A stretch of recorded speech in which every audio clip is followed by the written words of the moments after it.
Roberto Lira, que entrevistou a advogada Valéria Magalhães sobre reforma da Previdência aprovada recentemente pelo Congresso. Oi, Roberto. Ok, Luiz Augusto. A nossa reportagem aproveitou que a doutora Valéria Magalhães esteve hoje pela manhã em Varjota e a entrevistamos sobre este assunto, essa reforma que acaba de ser aprovada no Congresso Nacional. Doutora Valéria, boa tarde. Oi, Roberto, boa tarde. Boa tarde a todos os seus ouvintes, aos ouvintes da rádio Ceará FM. Boa tarde ao Luiz Augusto. É um prazer poder estar aqui mais uma vez com vocês e hoje tentando, falar um pouquinho sobre essa reforma da Previdência. Nós estamos aí próximo, a ser promulgada a reforma da Previdência. Ela já foi aprovada na Câmara dos Deputados e semana passada ela foi aprovada no Senado, faltando agora só a promulgação. O que essa reforma traz para os nossos trabalhadores? Resumindo, ela não é boa para o trabalhador brasileiro, certo? Ela traz bastante prejuízos, ela tira várias conquistas, que já foram, que antes, até hoje nós temos na Previdência, que será tirada com a promulgação dessa lei, dessa emenda constitucional, na verdade. É importante dizer, inicialmente, que foram excluídos dessa reforma todos os trabalhadores rurais, na categoria dos segurados especiais, então os trabalhadores rurais, os pescadores, as marisqueiras, os indígenas, esses não foram afetados. A aposentadoria deles continua da mesma forma. Pronto, quando a senhora diz que eles foram excluídos, não é dizendo que eles estão excluídos de aposentadoria, Eles foram excluídos no sentido de dizer que não estarão sendo prejudicados em nada, não é isso, doutora? Exatamente, para ficar bem claro, Roberto?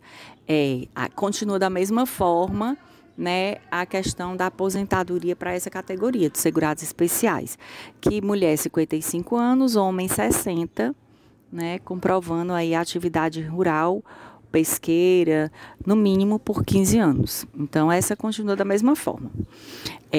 Também foram excluídos, e não terá alteração, na questão dos benefícios assistenciais, o BPC, tanto para o deficiente como para o idoso. Então, pronto, o pessoal que recebe o BPC, em nada, está sendo prejudicado. Isso. O que foi alterado, basicamente, assim, em poucas palavras, para os trabalhadores urbanos, a idade para a mulher, ela passa de 60 para 62 anos, o homem continua com a mesma idade, 65. Mas também foi alterada a fórmula do cálculo do valor dessa aposentadoria, tanto para homens como para mulheres. Para a mulher, ela vai ter que trabalhar, vai ter que ter um tempo mínimo de contribuição de 15 anos, com direito ao benefício equivalente a 60% da média dos salários. E o homem também é o tempo mínimo de 15 anos, com direito ao benefício equivalente a 60% da média dos seus salários. Também houve uma alteração com relação aos professores vinculados à Previdência Social, os professores que trabalham de carteira assinada, ou servidores vinculados à Previdência, ao INSS. A idade mínima será de homens 60 anos, mulheres 57 anos e o tempo mínimo de contribuição 25 anos para homem e para mulheres. Fora essas alterações, nós vamos ter regras de transição, nós vamos ter também alteração para o policial, para os juízes, para os nossos políticos. Então, assim, mexe muito com o trabalhador brasileiro, requer muito estudo daqui para frente, muito cuidado, porque nós temos trabalhadores que estão às vésperas de conseguir uma aposentadoria, faltando um ano, faltando menos de 2 anos para, né, uma aposentadoria pelas regras antigas, que vão estar nas regras de transição, às vezes se encaixam em mais de uma regra de transição e precisa ser analisado todo esse contexto, né, para que não saia perdendo ainda mais quando do requerimento do seu benefício. O que a gente diz? Procure um advogado especialista na área previdenciária, né? Que é, nesse caso específico, é o melhor profissional para orientar essa pessoa. Porque hoje, assim, existem os convênios, a OAB fez um convênio com o INSS e os advogados credenciados, eles podem requerer diretamente ao INSS essa aposentadoria. Então, para a pessoa ficar tranquila, né, eu recomendo a busca desse profissional, de sua preferência, de sua confiança, né, na sua cidade, que é a melhor forma de você poder cuidar, né, um pouco mais, ter esse zelo com relação ao seu benefício, que você vai passar o resto da sua vida com ele. Aí, portanto, meu caro Luiz Augusto, as palavras da doutora Valéria Magalhães. Ela chega a dizer no início que a reforma não é boa para os trabalhadores brasileiros, e aí eu digo que recordo que o próprio presidente Bolsonaro uma vez já falou que gostaria de não ser obrigado a fazer essa reforma. Como nós já falamos aqui anteriormente, Luiz Augusto, se outros governos anteriores tivessem feito, não precisava de alguns sacrifícios que precisaram ser feitos agora, né? Mas eu acredito, como a própria doutora reconheceu, em nada vai prejudicar o trabalhador rural, nem o pessoal que recebe BPC.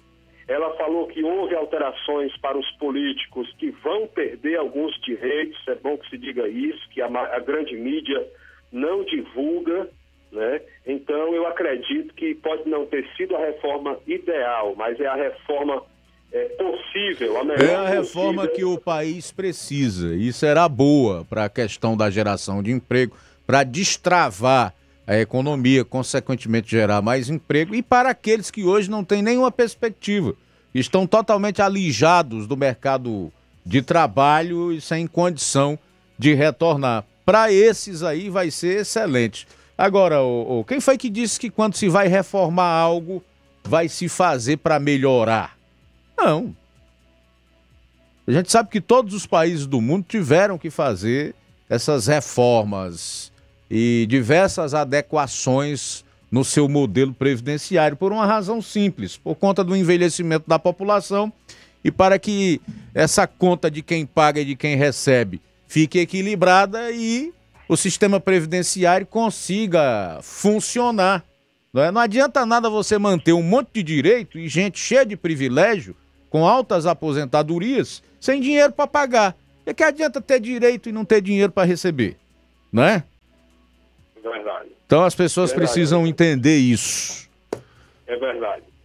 E o seguinte, Luiz Augusto, algo que eu quero complementar, né? A gente tem vídeos onde mostra próprio Lula e a Dilma dizendo que tinha que reformar a Previdência exatamente porque as pessoas estavam vivendo mais, né, e precisava alterar, né? Só que eles não tiveram a coragem de fazer no momento melhor que seria antes, né? Porque depois a coisa fica, né, como eles não fizeram no melhor tempo de fazer, infelizmente e a explicação é simples, é porque eles pensavam no poder.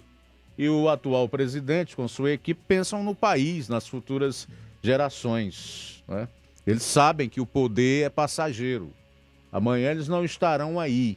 E podem agora dar, como de fato estão dando, uma contribuição espetacular. Porque apesar desse presidente que está aí ser taxado de grosso, de alguém que não sabe dialogar, que não sabe formar alianças, ele conseguiu que nenhum daqueles que são bons articuladores e que sabem dialogar com o Congresso e com os diversos setores da sociedade conseguiram, e foi fazer a reforma da Previdência mais ampla que já se fez aqui no Brasil, pelo menos. Eu não tenho conhecimento de que em outro momento nós tivéssemos feito uma reforma como essa aí, que um outro governante, que um outro presidente tivesse conseguido reformar a Previdência e garantir uma economia no decorrer de 10 anos de cerca de R$1 bilhão.